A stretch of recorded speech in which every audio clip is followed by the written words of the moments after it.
એમને સજા મળી છે કારણ કે આપણા શાસ્ત્રાર્થની વચ્ચે બોલ્યા છે.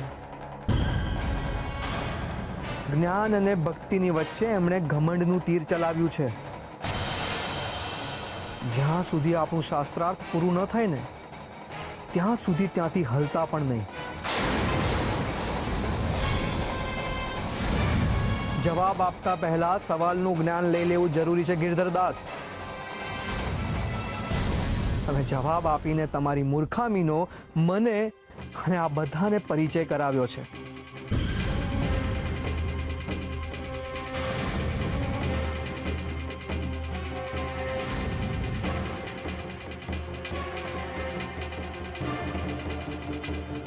તમે પોતાને કૃષ્ણ મંદિરના પૂજારી કહેવડાવો છો, પણ તમને એટલું પણ જ્ઞાન નથી કે વિષ્ણુનો એક અવતાર મત્સ્ય છે.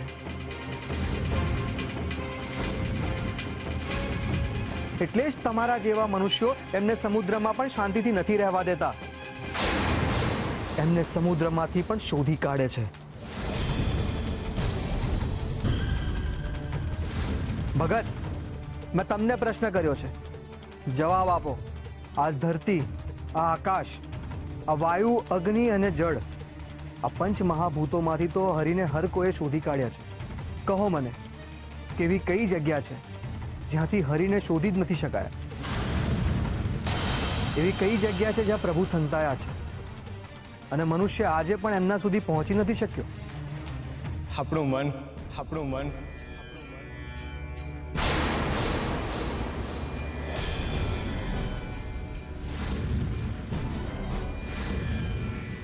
શ્રી હરિ આપણા મનમાં છે.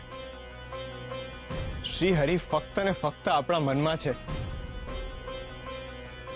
મારો હરિ જાણે છે કે આપણે મનુષ્ય એમને ચારેય દિશામાંથી હોધી લઈશું, આકાશ પાતાળમાંથી હોધી લઈશું, પણ કોઈ દી આપણે આપણા મનમાં ડોક્યું નહીં કરીએ.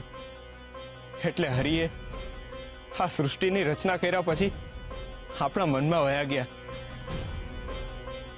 હરિ આપણા મનમાં જ છે, પણ હા, ઈ સંતાવા હાટું નથી ગયા. ઈ તો આપણને જડવા હાટું જ ગયા છે.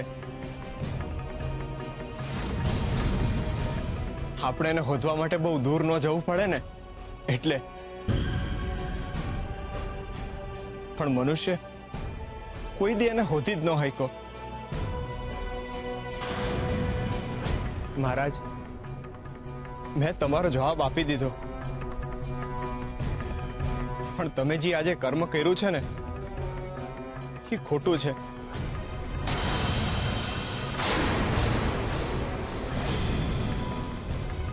તમે આજે જે પૂજારી બાપા હારે વર્તન કર્યું ને એનાથી તમારા મનમાં રહેલા હરિને ખૂબ દુઃખ થયું હશે. અંદર ને અંદર ખૂબ દુઃખી થયો હશે મારો સાંભળ્યો. કારણ ગમે તે હોય, પણ કોઈના ઉપર ગુસ્સો કરવો એ તો પાપ છે.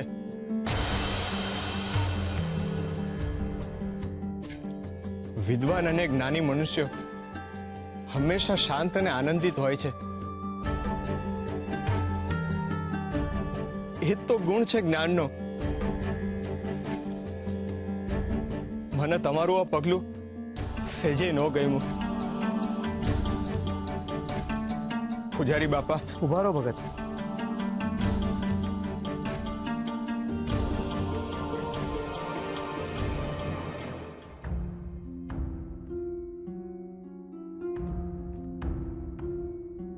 મને માફ કરજો ગિરધરદાસ. આ માફી હું તમારી અંદર રહેલા હરિની, તમારા પદની અને તમારી ઉંમરની માંગુ છું. મેં તમને લાત મારી એ મારું પાપ છે અને એની સજા મને જરૂર મળશે.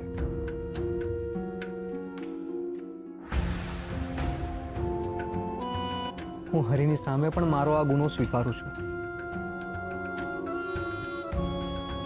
પણ એ લાત પ્રતીક હતી તમને એ સમજાવવા માટે કે પગમાં પડતાને પાટું મારીએ ને ત્યારે કેવી વેદના અને કેવી પીડા થાય છે. આજ સુધી તમે ગોરાને અને પરિવારને આવી જ રીતે લાત મારતા આવ્યા છો અને મંદિરથી દૂર કરતા આવ્યા છો. એમની પાસેથી એમના હક છીનવતા આવ્યા છો.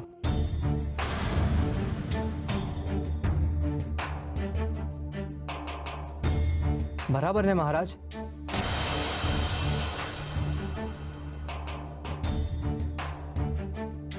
દર વખતે એમણે આવા જ અપમાનના ઘૂંટડા પીધા હશે ગિરધરદાસ. કોઈને પીડા આપવામાં કે કોઈને દુખી કરવામાં કોઈ જ જ્ઞાન કે કોઈ જ વિદ્વતા નથી. પોતાની જાતને વિદ્વાન માનવું અને ખરેખર વિદ્વાન હોવું એ બેઉ વચ્ચે જમીન અને આકાશ જેટલો ફરક છે.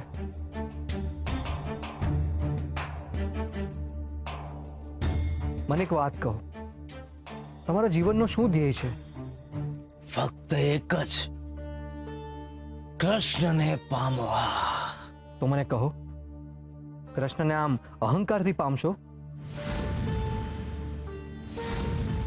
જે તમારી અંદર જ છે એને મેળવવા માટે તમે આમ દોડાદોડી કરીને અન્યને પીડા આપશો તો શું કૃષ્ણ મળશે? ગોરા ભગતે કહ્યું એમ, ગુસ્સો અને અહંકાર તો જ્ઞાનના દુશ્મન છે.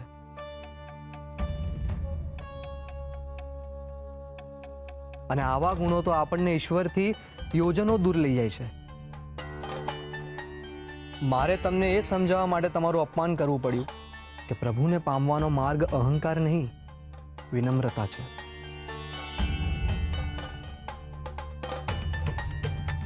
સત્ય છે, પ્રેમ છે અને સંવેદના છે. પણ તમને આ સમજાવવા માટે મારે ગોરા ભગતની વડ ખાવી પડી હતી. મહારાજ, તમારું અપમાન કરવાનો નહોતો, પણ તેમ છતાંય તમને દુઃખ થયું હોય તો મને માફ કરી દો. માફી નહીં માંગો ભગત, તમે જે કહ્યું એ સત્ય છે. તો માં તો સંજીવની છે. તમે જે કહ્યું એનાથી મારો બહુ મોટો ઉદ્દેશ્ય પૂરો થયો છે. તમે મારી સિદ્ધેશ્વરી પૂર્ણ કરવામાં મારી મદદ કરી છે. તમારી આ જ શુદ્ધ ભાવનાઓ મારી સંજીવની સમાધિને લેખે લગાડશે.